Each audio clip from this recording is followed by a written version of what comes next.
Hello everybody, this is Serpent, and in this video I'm going to be showing off my wireless Redstone Datapack. Now before I get started, I'm just going to note that you can download the datapack using the link in the description.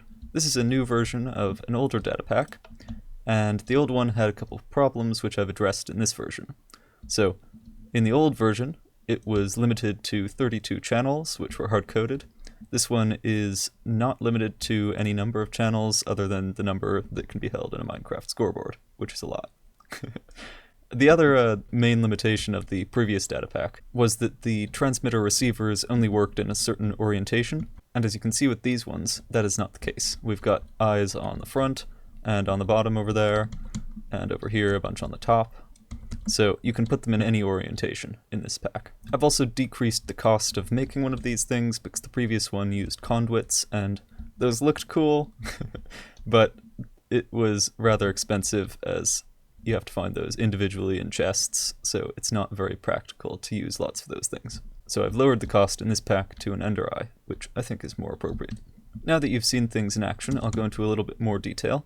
So if you're unaware, the way this works is that you have a number of eyes linked on a channel, and when one of the lights that the eyes are placed on turns on, the other lights turn into redstone blocks, and so you can transmit redstone signals with that. In addition, the way that this is set up, it turns out that the resulting redstone block functions as a zero-tick clock, which is kind of neat. You can get rid of that, of course, by putting the output through a repeater. And now that you can use any face of a block, that gives you a little bit more flexibility. For example, this set of blocks is linked, and this set of blocks is linked. And so if I activate this one, which was in both sets activate. So you can activate either one set, or the other set, or both at once, depending on how you set it up. So then, how do you actually link these things together? Well, the first thing you do is you put your lamps down, and then an item frame on each one, and an ender eye in the item frame. So each item frame ender eye is going to be linking the lamp to a channel. And as you saw earlier, you can link it to multiple channels, and that works.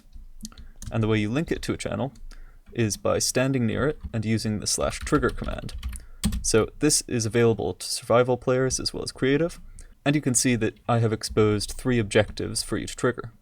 The first one I'm going to be showing you is WR link, wireless redstone link. So when you trigger an objective, you can set your score in that objective to a number, and the number is going to be the channel number that you're linking to. So for example, let's use 7. Successfully added eye to channel 7, and you can see we got a little highlight particle to show us that the eye we were looking at there was indeed the one that was linked. When you have them all close together, it can be a little bit tricky knowing which one you actually linked. So of course, this one doesn't currently link to anything because I don't have any other channel 7 eyes, but if we go over here and run that trigger command again, then we've linked these two, and they are both now in the same channel and they'll activate each other. So then, we've got a whole bunch of lamps here, and a lot of different channels among them. It's not easy to tell which one's which, so I've exposed a couple of other utility commands for your disposal. The next one is trigger get channel, WR get channel. And this will tell you which channel the eye you are standing next to is linked to. So this eye is linked to channel 5. Well, that's great, but what other ones are linked to channel 5? That's where the last command comes in. We're going to use /trigger again to use WR test channel, and this time we need to set it to channel 5 in order to test channel 5. So this will highlight all the eyeballs that are on channel 5. And it also tells you found 7 eyes on channel 5.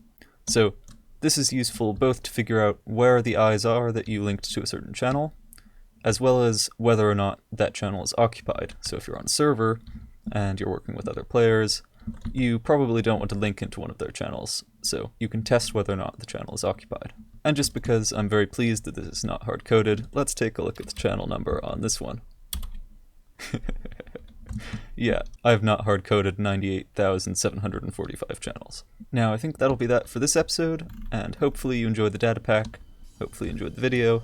Take care, and bye-bye.